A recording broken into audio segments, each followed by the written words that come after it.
রাষ্ট্রপতি তিনি এ ধরনের একটা অধ্যাদেশ তিনি জারি করতে পারেন কিনা। আমরা বলেছি সংবিধানের পরিবর্তন, সংবিধান সংশোধন, তার গণতান্ত্রিক রূপ দেওয়ার প্রশ্নটা এটা করতে পারেন নির্বাচিত জনপ্রতিনিধিরা, যেখানে মানুষের পপুলার ম্যান্ডেট লাগবে, মানুষের সমর্থন লাগবে। মানুষ তার সমর্থন ম্যান্ডেটটা দেয় একটা ভোটের মধ্য দিয়ে।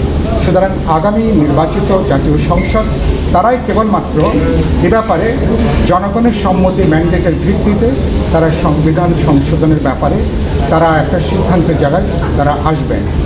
রাষ্ট্রপতি তিনি যদি সংবিধানকে এড়িয়ে যে এখন তিনি যদি একটা এখানে একটা রাষ্ট্রপতির যদি কোনো নির্দেশনা অথবা অধ্যাদেশ জারি করেন, এটা আমরা বলেছি আমাদের লেবার ওয়ার্কার্স পার্টির জায়গা থেকে এটা খুবই বিপজ্জনক এবং ভয়ঙ্কর একটা প্রস্তাবনা, এবং এটা খুব বাজে একটা উদাহরণ হিসাবে থাকবে ভবিষ্যতে যে কোনো সাংবিধানিক জটিলতা। তখন দেখা যাবে জনগণের নির্বাচিত পার্লামেন্ট, নির্বাচিত প্রতিনিধিরা ছাড়াই রাষ্ট্রপতি তিনি তার পদ বা ক্ষমতাকে ব্যবহার করে তিনি অধ্যাদেশ জারি করার মধ্য দিয়ে তিনি সংবিধানে পরিবর্তন বা সংশোধনের জায়গায় যাবে, এবং এ ধরনের কোনো উদাহরণ পৃথিবীতে আছে কিনা এটা নিয়েও আলোচনা আসছে।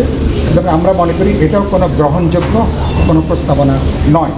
যেটা বলে কথাটা শেষ করব সেটা হচ্ছে যে আমরা মনে করি রাজনৈতিক দলগুলো দীর্ঘ আলাপ আলোচনা করার পরে যখন আমরা একটা সমঝোতা যখন আমরা স্বাক্ষর করি, আবার যখন সমঝোতা স্বাক্ষরের সাথে জুলাই সনদ এবং তার সাথে অঙ্গীকারনামা আবার যুক্ত হচ্ছে, রাজনৈতিক দলগুলোর এই কমিটমেন্ট, তাদের নির্বাচনের যে অঙ্গীকার, এটা মনে করি এটা যথেষ্ট বিবেচনা হওয়া উচিত।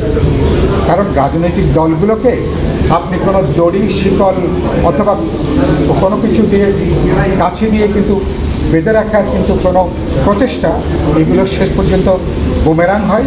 কারণ এগুলোতে পরবর্তী পার্লামেন্টে এটাকে র্যাটিফাই করতে হবে, আইন প্রণয়নে করতে হবে, সংবিধানে সেটাকে যুক্ত করতে হবে।